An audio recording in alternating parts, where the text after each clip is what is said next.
Nah itu jadi apapun, dimanapun, siapapun, kalau hidupnya ala Rasulullah dijamin selamat.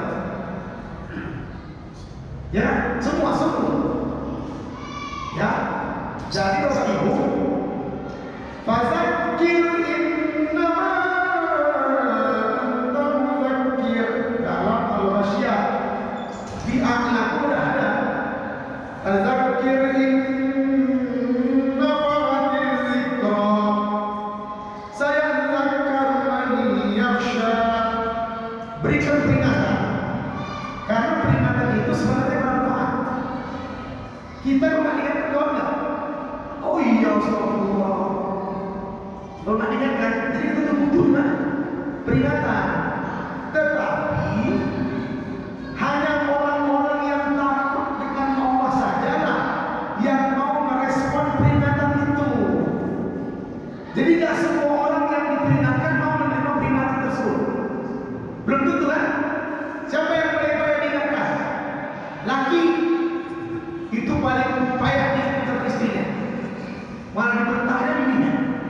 Siapa itu? Kita lah suami-suami yang sepadan nih, yang egois, udah gak ada uang, mau marah tidak, mana boleh.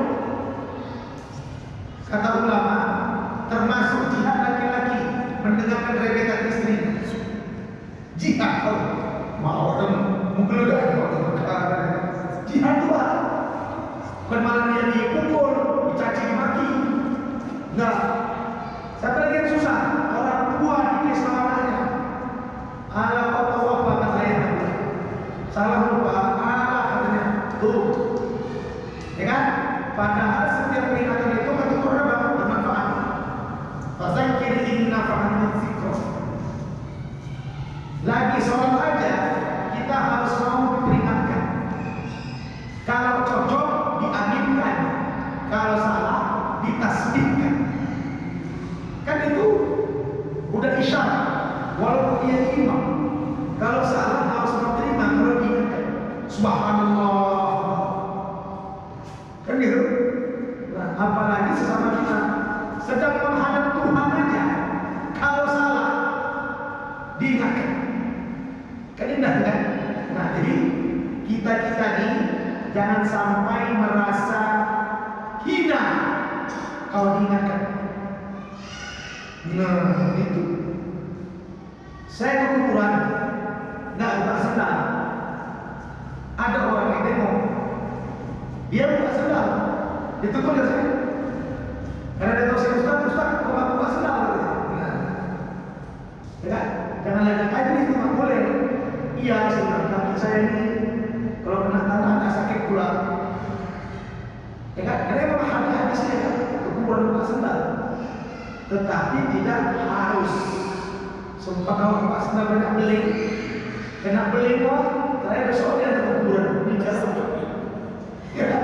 Ya, langsung infeksi dia. Hanya kok besok. Tapi intinya harus tetap mau menerima peringatan dan jangan pernah berhenti untuk mengingatkan. Nanti kita isya lebih kurang 19.32, 33. Hah? 36 sekarang ya? Oke. Andai kata nggak ada azan, kita isya, tetap isya. Oh bisa, nggak ada azan isya, bisa. Kalau gitu ngapain aja? Kalau sudah tahu yang orang jam sekian itu bisa sholat, apa yang harus ada? Apa jawabannya? Allah memberikan contoh, tetap setia dengan hamba-Nya. Kuingatkan kalian. Diajarkan hayya 'alas shalah, walaupun dari yang datang apa-apa, tapi diajak terus. Jadi Allah mencontohkan tidak boleh berhenti mengingatkan, dan jika diingatkan jangan sampai kita terima. Itu pesannya. In fadzakir inna fa'atil dzikra sayadzakkar man yakhsha. Lasta 'alaihim bimusaytir.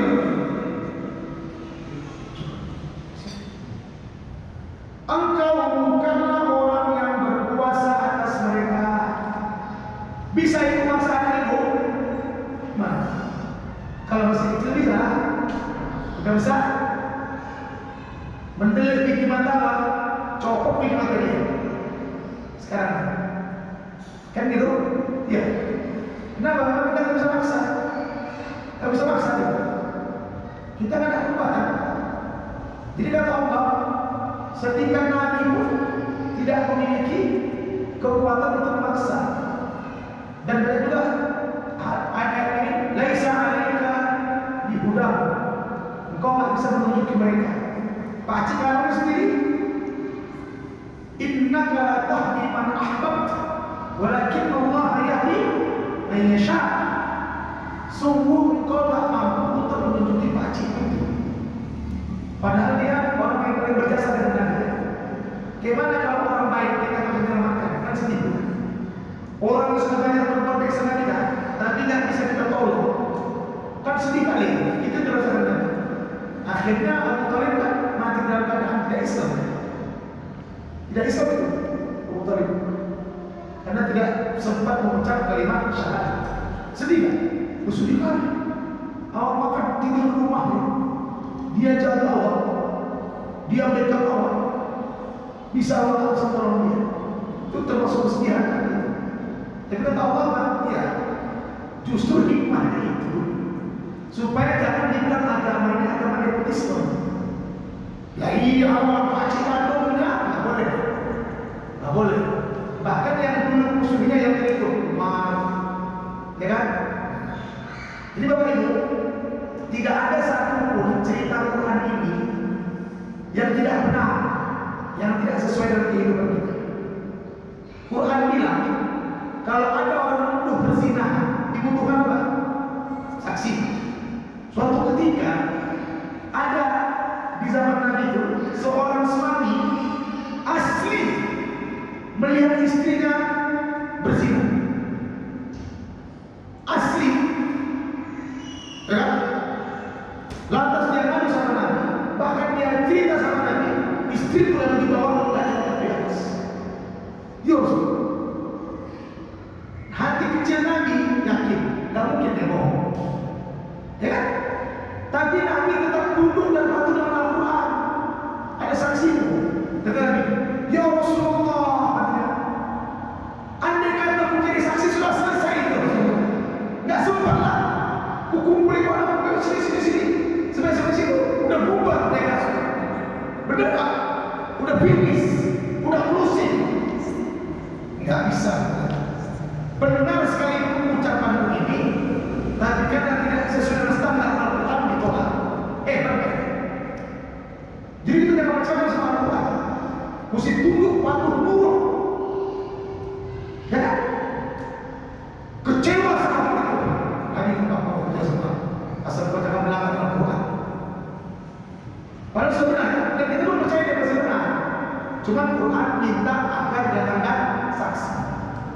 Ternyata kata ulama ahli tafsir, hebatnya Nabi tetap mengajar kita untuk tunduk sama Al-Quran. Andai kata dibenarkan Nabi waktu itu, habis kita. Kenapa habis? Berarti besok-besok kalau mereka duduk, diterima dong. Ya kan? Kan bahaya itu. Istriku berzina, iya. Udah, kan bahaya. Jadi sebenarnya bukan tak percaya, tapi begitulah beratnya pertanggungjawaban agar jangan sembarang menuduh. Itu standar Al-Quran. Jadi, dan Al-Quran ini bukan ayat itu harus sesuai dengan asbabun nuzul. Boleh juga dipakai untuk yang lain. Ya, contoh, wailul lil mutaffifin alladzina idza kanu 'alan nasi yastawfun wa idza kaluhum aw wazanuhum yukhsirun. Celaka orang yang menunjukkan enggak cocok, enggak sesuai. Ketika dia menjual, dia positifkan itu. Ketika dia membeli, dia membanggakan itu. Kan celaka. Sama kita tambah lagi, celaka. Kita berjual, disikit-sikitkan. Kita membeli banyak-banyak kan tidak boleh. Sesuai ya sesuai. Mau 2 garis, mau 3 garis. Itu sih apa? jualan ya. Tidak ada ulama ketika dia bertausiah itu bukan cerita jualan di bawahnya, cerita kehidupan.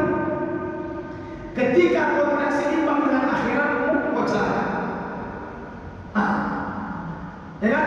Kau lebih menguntungkan duniamu ketimbang akhiratmu, kau celaka. Coba untuk dunia, utang punya kan? Ya kan?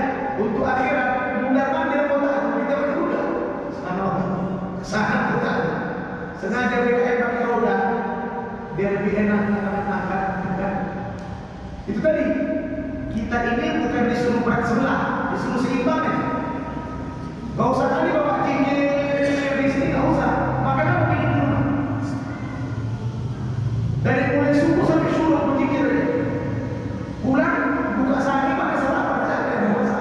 Duit ada, nggak bisa. Lagi sholat ya sholat, lagi cari makan ya cari makan. Coba kita lanjutkan. Wa idza qudiyatis salatu fantashiru fil ardi wabtaghu min fadlillah. Kalau sudah selesai salat cabut, cari rezeki, kais ridho Allah. Ini kalau orang yang tidak berpikir langsung doa nggak apa-apa, biar yang dikejarnya. Kan gitu, nggak mesti berlama-lama, ini sudah selesai. Ya ini enggak seolah ada terus, makan mabuk. Ya, nggak bisa. Jadi intinya, siapapun tidak bisa memaksa siapapun. Kita semua memiliki hak yang setara.